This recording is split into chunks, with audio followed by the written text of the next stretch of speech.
Well, hello, this is Karol V. Brown Jones, and this is my Tuesday Talk. Welcome. Glad to have you here. Today is December 30th, got the end of the year. And last week we talked about Kwanzaa, and I'm still talking about Kwanzaa. Actually, I'm going to be talking about Kwanzaa all year round because I believe Kwanzaa is an important part of our culture and part of all the things that we need to teach our children on a regular basis. How to be together in unity and many different things that we talk about in Kwanzaa. But why is Kwanzaa in my book? Because I talk about Kwanzaa as a way of addressing eternal life and legacy. So I mentioned last week how I talk about Harriet Tubman and her family. Her mother, Modesty, was directly from Africa. And that gave her a connection to someone who could remember what it was like to be free, what it was like to be able to say that you have property and you own where you live or you share it equally and no one actually claims it as their own. So those are the things that I think are special about how Kwanzaa and Harriet Tubman's lesson. Kwanzaa was something that she may have learned from her grandmother or her parents, because I'm talking about the things that we have in common: unity, collective collaboration, those things that we talk about Kwanzaa. And today, instead of talking about Harriet Tubman, I was going to talk about my own legacy of how I became, particularly where I got the concepts that go along with Kwanzaa. So, just a review, I'm not going to say necessarily the Swahili words, but I'll say the words that are the main points that I want to emphasize. And so that's unity, self determination, collective work or responsibility, cooperative economics, purpose, creativity, and faith. So these are the attributes that I hope that we will incorporate all year round. And we don't even have to call it Kwanzaa. We just have to realize how important it is that we share these concepts with our children. That's what I'm all about. I asked my son today, I sent a little Kwanzaa video out, put it on YouTube. Some of you might have seen it. I said, did you watch my video? No. You're going to come over for New Year's and have Kwanzaa dinner. You ever thought about Kwanzaa? No, I don't know that much about it. Well, see, that's my responsibility. Yeah, he could know about it himself. He's in his 40s. But it's still a lot of us who need to be invited to talk about Kwanzaa, be invited to really dig and deep and see what it's all about and why it's important that we do talk about it. So in the book, I talk about my own legacy that lives within me, just like our legacy lives in all of us. Legacy is eternal. It's another way of talking about the love that our parents, our grandparents, our ancestors had to pass down to us in their prayers and what they taught us, loving actions, the responsibility that they took on to take care of all of us. These are things that we need to continue to share and discuss. So I share about my maternal grandmother, Nancy L. Webster.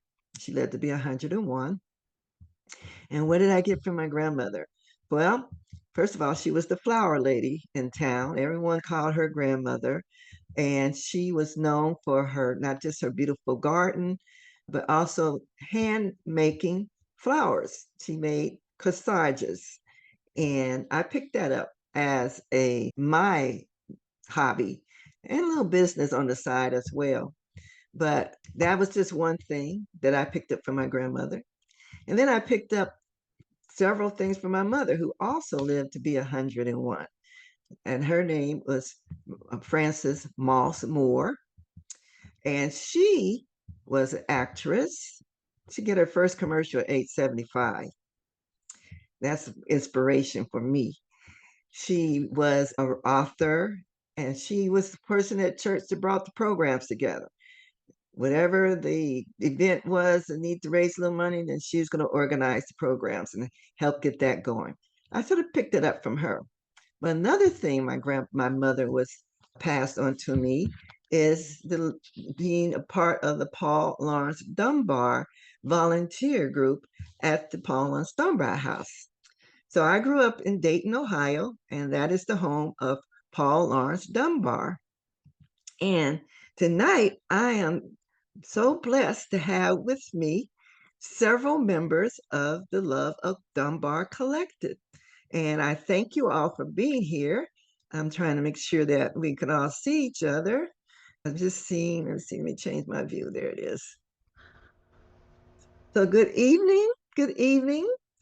How's everyone this evening? I know that you are tired and ready to go to bed on the East Coast, but I appreciate you staying on a little bit longer. We just got off a rehearsal, getting ready for our program tomorrow that you're going to hear all about.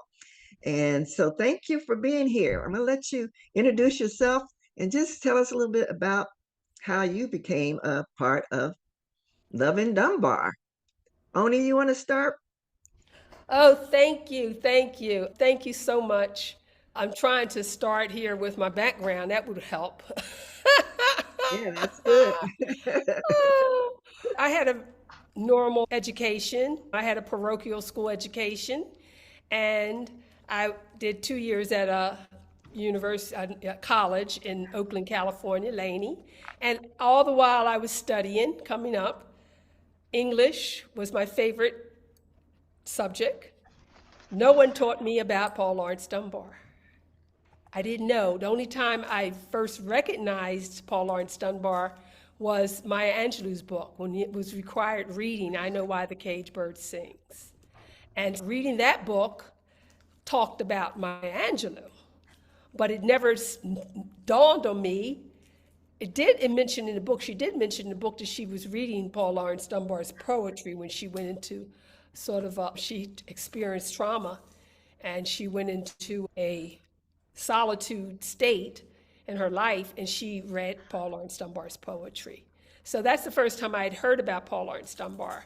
It wasn't until 1992 that I met a gentleman named Bobby Jones, and Bobby Jones started up the Coatesville Cultural Society, and I had his little daughter was in my Girl Scout troop, and we were celebrating Kwanzaa.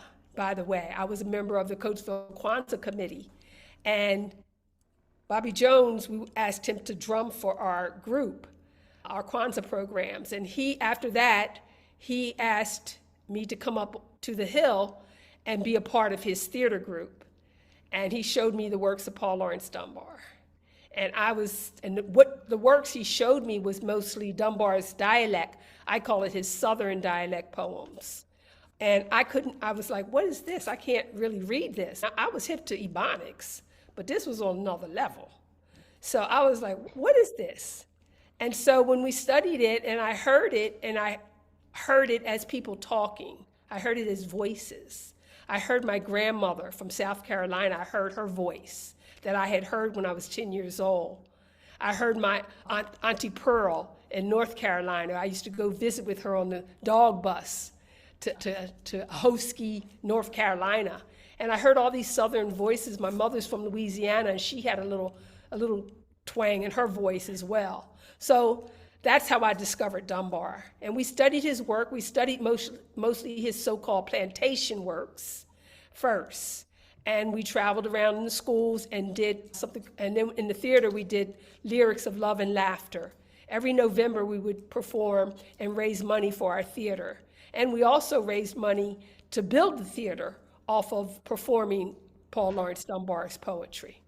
So that was 1992. And so since then, my friend at Cheyney University, Professor Ruby Perkins, asked me to come to her class and teach her students and perform and do the work for her students. But she warned me not to just do it. She asked me to explain each poem first. And so when I did that, I developed a play called Lias's Mother from In the Morning. In the Morning is one of his most recited pieces ever. Before segregation, before integration, all the black churches, all the black schools, you had to know this poem, In the Morning. Some people call it Lias, bless the Lord. Don't you know the day's abroad? So I called myself Lias's Mother, and I connected several of his Southern pieces in a monologue to create a 60-minute play. So I traveled around with that all over the world, practically. I traveled to Germany, to the Dodd schools, the American schools in Germany, with Diane Williams, another storyteller. I performed for Debbie Allen's Dada School in Los Angeles. And even in Zimbabwe, I traveled to Africa and performed. I wasn't there to perform, but while I was there, I had the opportunity to present with a small group of people at a venue in Harare, Zimbabwe.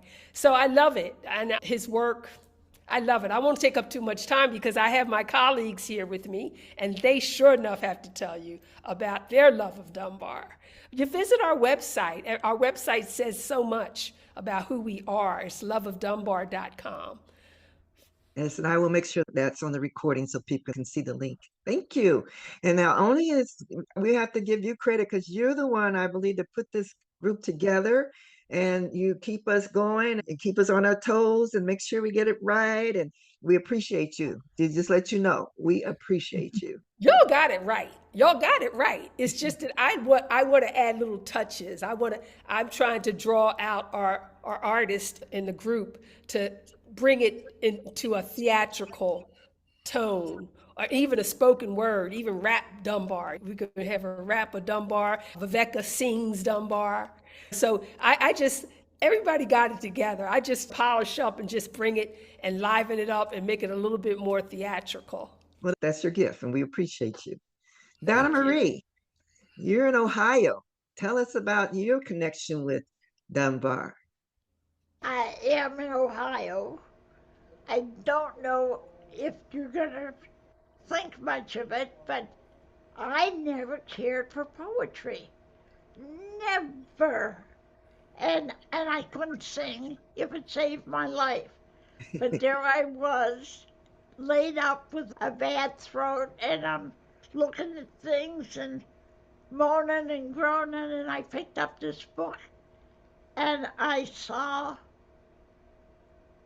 for want of a better way to express it, a colored man's picture on a book, and it talked about poetry. And I thought, and I opened it, and I could not really put it down. It just covered, so finger leaped through it, and I found pieces of poetry with a German comical type of a thing. And I thought, and I said some of the words, and I started laughing. And then I moved on to something else. I found some prayers in there that actually brought tears into my eyes. And I thought, by God, this guy's got a great gift. And I kept leafing through it. And then I put it aside, and I forgot about it for a while. And I got very involved with storytelling. And I met this Irish fellow, Peter Murphy, and he couldn't stand poetry. I said, let me tell you something. I picked up this book. I looked at it. I read some of the things over. You're going to love this guy. When he took it, he read over some of the things in there, and he loved it. He stayed with it. I found out about Dunbar group. I went over there, and Oni didn't open a door for me, but she opened my mouth and taught me how to breathe. And in breathing, I learned how to recite the poetry. I watched the punctuation. And I really became a devotee, I guess, of Paul Laurence Dunbar, but also of the group. And the group worked. I wouldn't say we were homogenized. We were kind of diversified, but we all contributed to making Dunbar work. And it's just a shame that someone that had so much to give, as Paul Laurence Dunbar, had so little time to give. He was such a young man when the world lost him, and the world did lose him. But they don't have to lose what he left behind. That needs to be carried on. And my background is in nursing. I was a registered nurse, and then I got involved with storytelling, and then I taught the kids in school storytelling, and I kept doing it myself. But I love the involvement that I have had with the group. I would really miss it if I were away. Thank you. That's And we beautiful. would really miss you. Yes, Mhm. definitely. Nashid, tell us about your involvement with Dunbar. Where are you Mine, in the yeah, world? go ahead. Or tell us where you are in the world. All right. My name is Nashid Ali. I'm in Philadelphia, Pennsylvania on the East Coast. It is now 9:29, and I'm in the Love of Dunbar Collective with these other splendid people, wonderful people. And we study Paul Laurence Dunbar. And the way I got to the group is that Oni invited me. She told me about the Love of Dunbar Collective, or as we call it, just Love of Dunbar. But I'm going to say the Love of Dunbar Collective, just for speaking purposes. So she invited me to the group, but we were on the phone, and she had me audition over the phone. She said, "Here's a poem. Recite this poem." So I recited it. She said, "Oh, you're a natural. You're a natural. You got to come out." So she said that a couple of times, and then when I came out, I came to one meeting and I stayed, and that was a couple years ago. I was given two poems to recite. I learned those poems, and the thing that I like about Love of Dunbar Collective is that there's coaching and there's critiquing going on, and with the words, because Dunbar writes in a different kind of expression. He uses the expression of our people from the South and with the accents and all different kinds of turnaround words. But we go over it until we get it and we get the flow and the energy of that. So this is how I got to Love of Dunbar Collective. But I was exposed to Dunbar in the first grade, and I want to give a shout out to the HBCUs, historically black universities and colleges, because Cheney University is near Philly, and Cheney used to be a state teachers college, and they sent out teachers all over the city to teach us. And the teacher I had in the first, second, third grade, fourth grade too, when it would rain, we couldn't go outside in the schoolyard, so they would have a special auditorium. When we came into the auditorium, we were in the first grade, second grade, third grade, fourth grade. Every special auditorium, Miss Foster, she would bring out Paul Laurence Dunbar and read it to us. And he spoke to us. He spoke to us we were 6 years old back in the day, and Dunbar spoke to us. The way he talked spoke to us in the North Philly. If I could mention, it was considered black dialect, Southern black dialect, and they used to say, and he also wrote in what they used to call standard English. But I always thought, by whose standard are they talking about? The standard English was really his training that he received in classical literature. He learned Tennyson and Keats and all these European poets, and he also wrote in that style as well.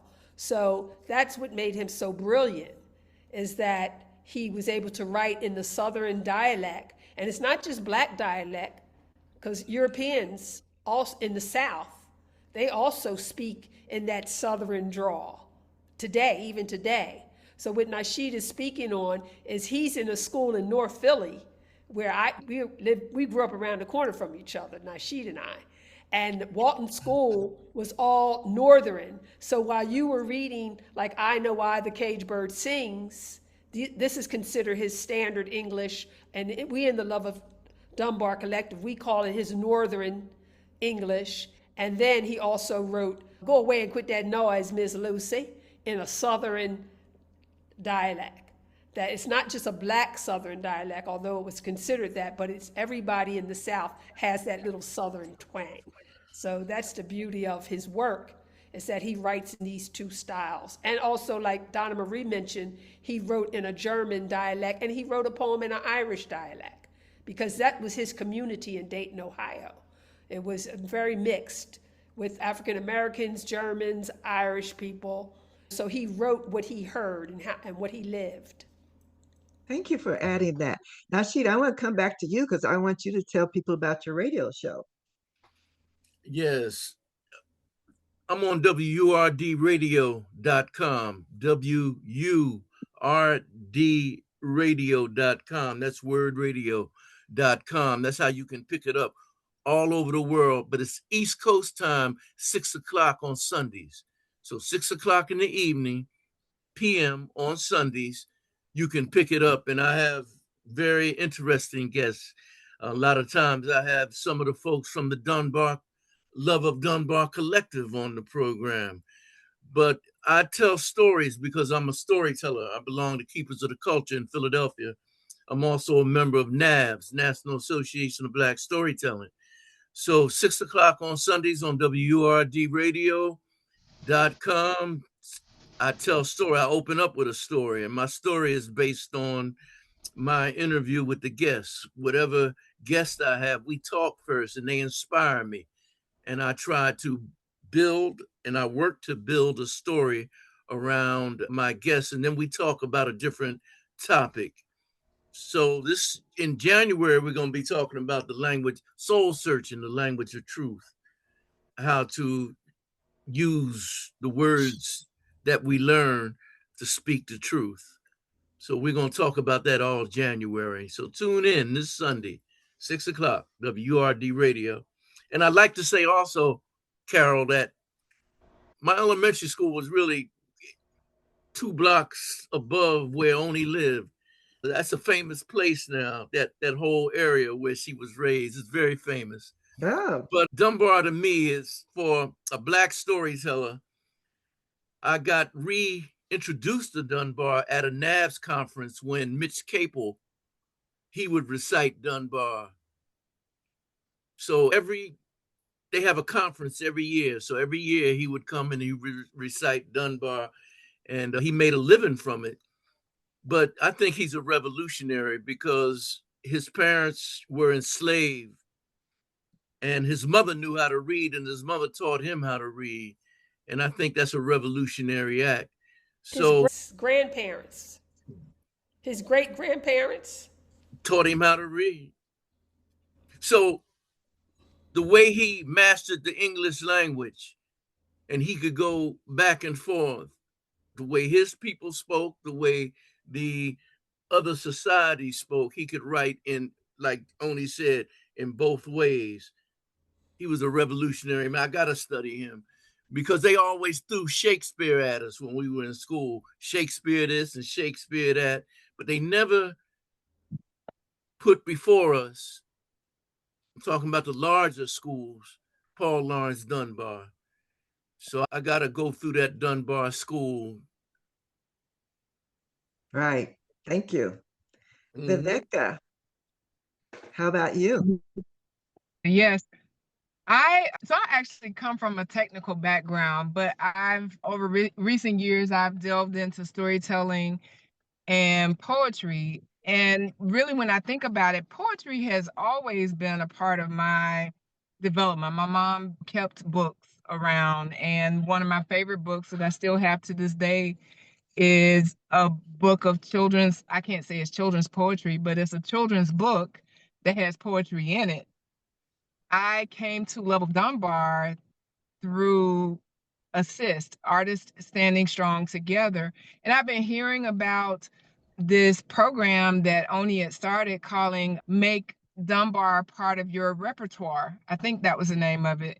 Am I saying it correctly? It was a workshop, yes. And yes. And so initially, even though it encouraged you, the title, said, yes, you too can make Dunbar part of your repertoire. I still said, no, I can't. I didn't really see that I could. But finally, one evening, I decided, let me just show up and see what's happening. And before that evening was over, I was practicing a Dunbar poem. And then eventually became part of some of the collective's programs.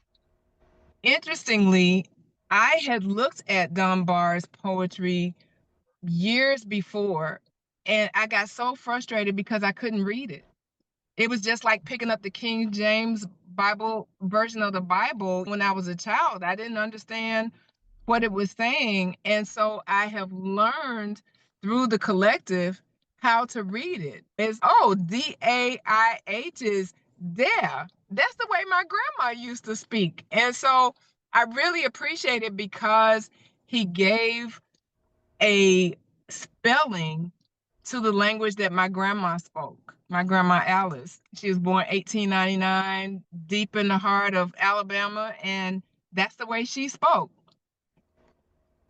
And I used to always ask, how do you spell that word? And nobody knew how to spell it. And so Dunbar did. And so I finally learned it. As Oni said, I tend to flow a little bit better with his with his poems through song. So Keep a Plugging Away, I sing it. Life, I sing it. Some other parts of other poems, like The Party, I sing it. That's And beautiful. girlfriend can sing.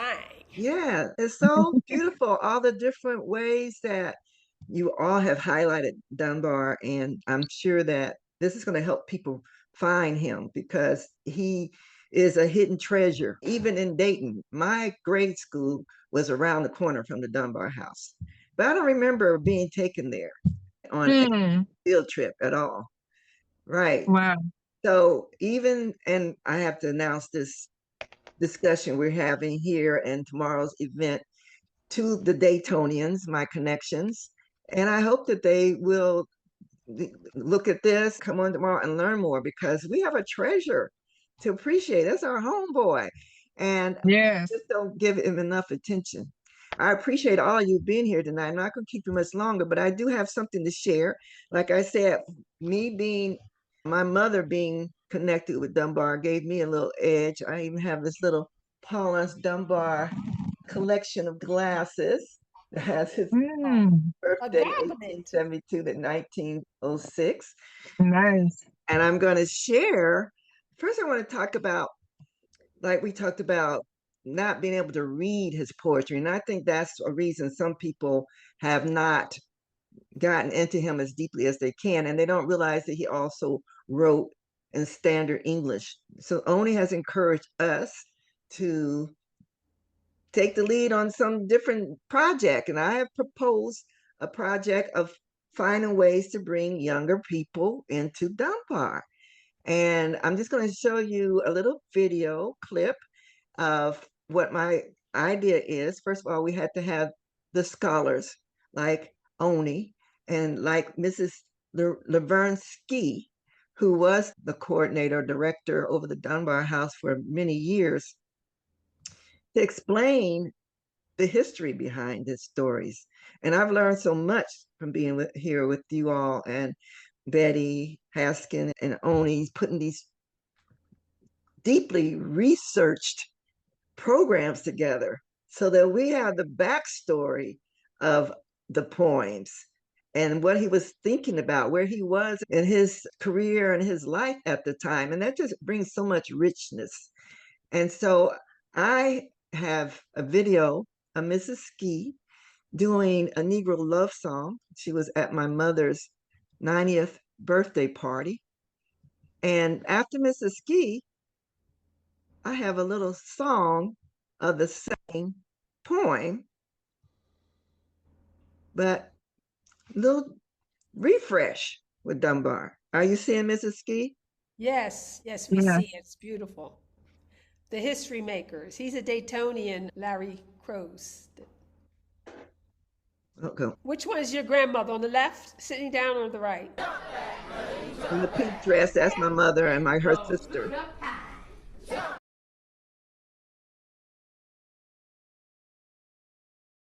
Jump back, buddy, jump back. Had her sack, a little sack, as a light gleam from her eye, as a smile go flitting by.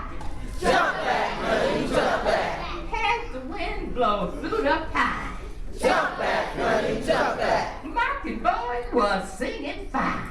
Jump back, honey, jump back. And my heart was beating so when I reached my lady's door that I couldn't bear to go. Jump back, honey, jump back. Ooh, I put my arms around her waist. Jump back, honey, jump back. Grabbed those lips and took the taste. Jump back, honey, jump back. Love me, honey, love me true.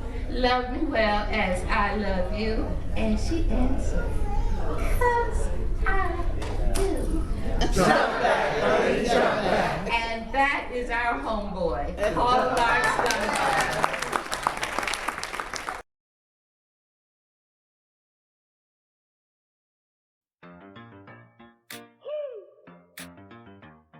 Oh, seen my lady home last night.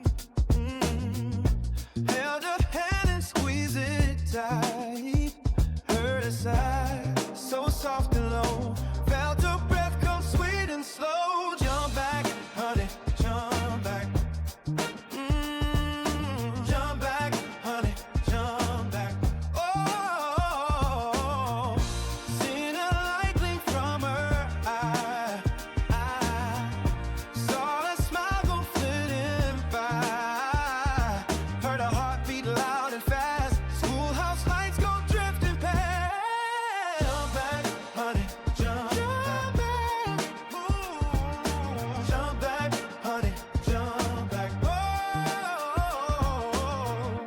heard a whisper, soft and low. Felt the night move kind of slow. Shadows falling, across the way. Love don't rush, love likes to stay. Seen her face at the window chime. Heard her call me honey mine.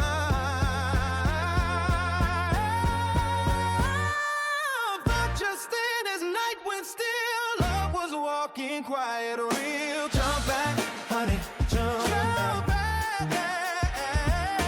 Jump back, honey, jump back. Love knows when to step back and when to stay close.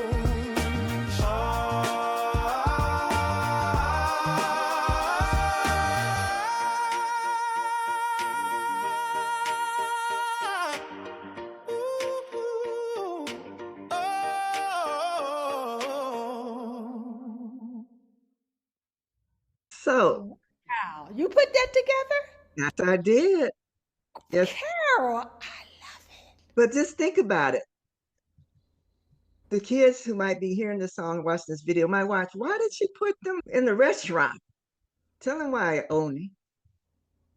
Oh, I'll let Nashid tell her why.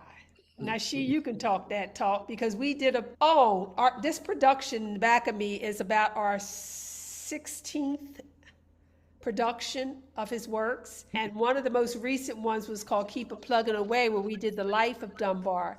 And Nashid portrays his brother. In his portrayal of his brother, he talks about when Paul wrote that poem. So Nashid, why don't you speak on it? So Paul was very prolific in his words and he was very observant.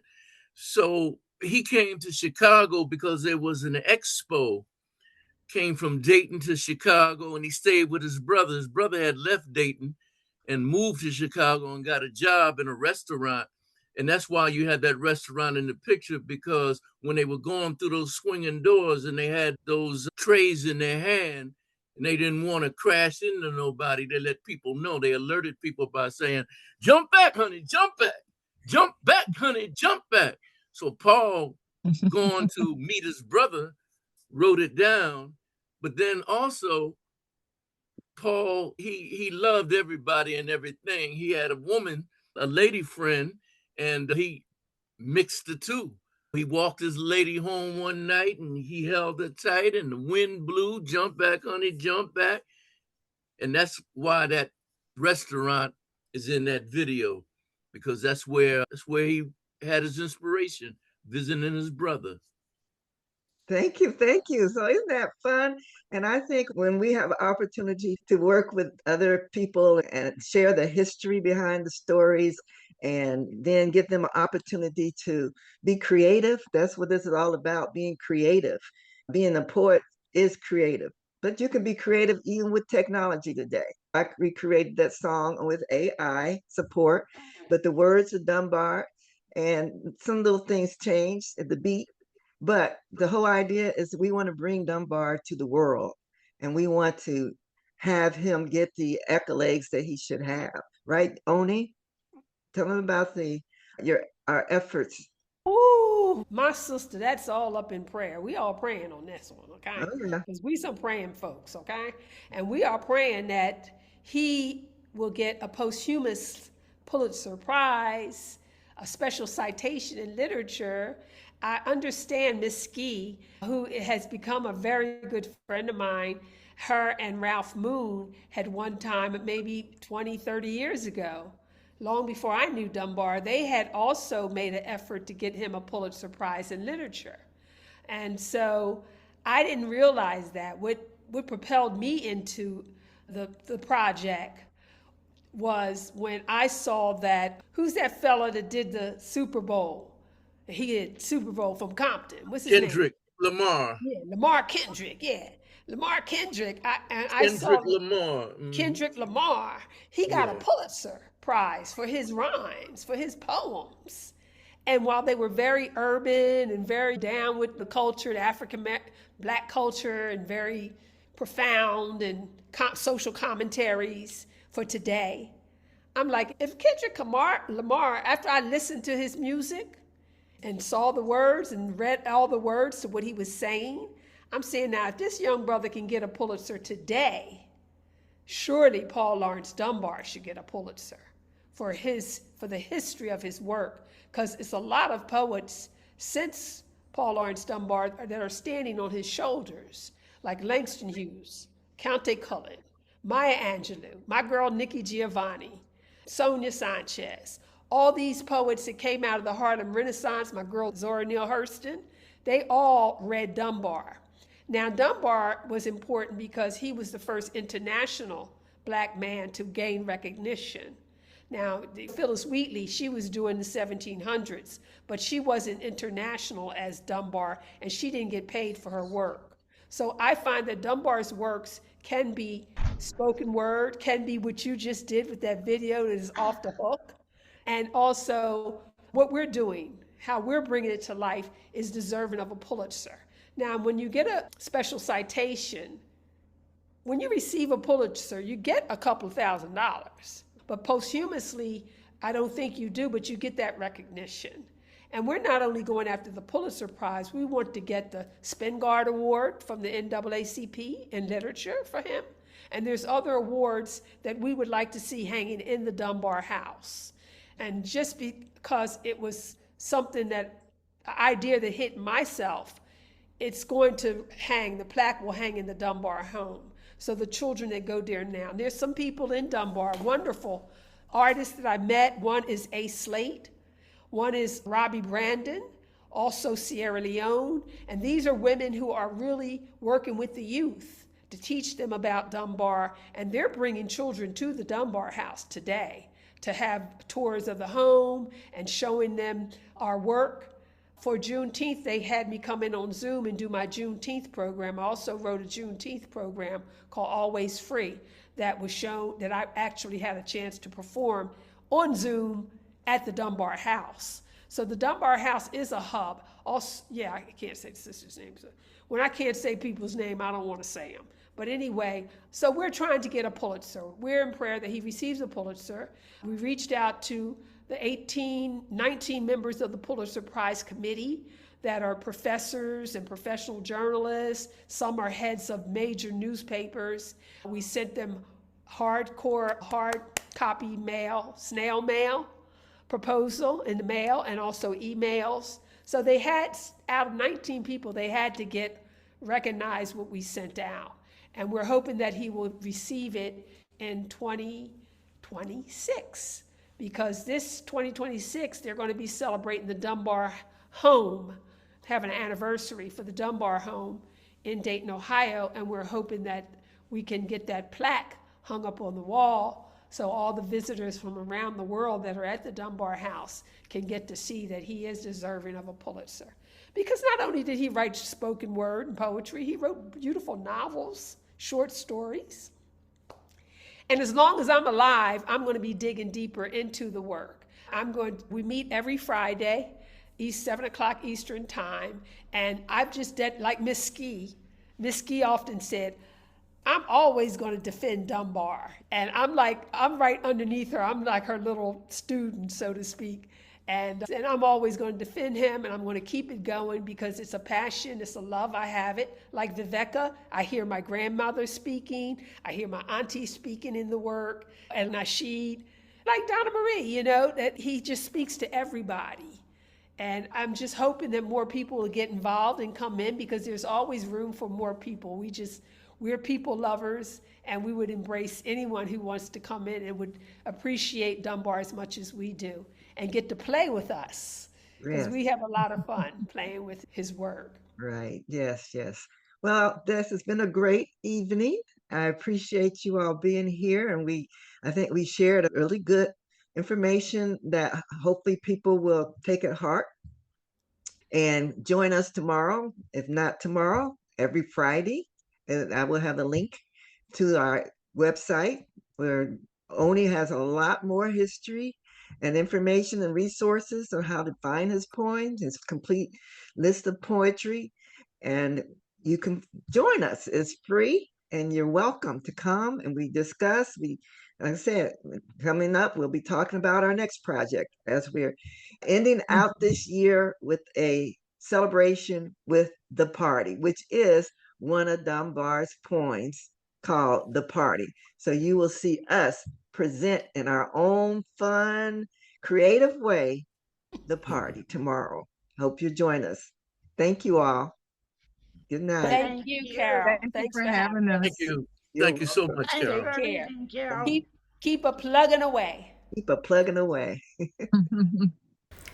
Next week on Tuesday Talk, come and meet Ruth Perot. She is a civil rights leader who has been really in the action where it was during the civil rights movement. She will be with me next Tuesday at 6 p.m. Pacific time in our Tuesday Talk. But I really recommend that you go and watch her video.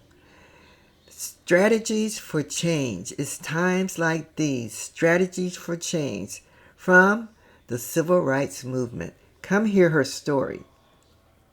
Then you'll be definitely wanting to come and talk to her on Tuesday, January the 6th, with my Tuesday Talk.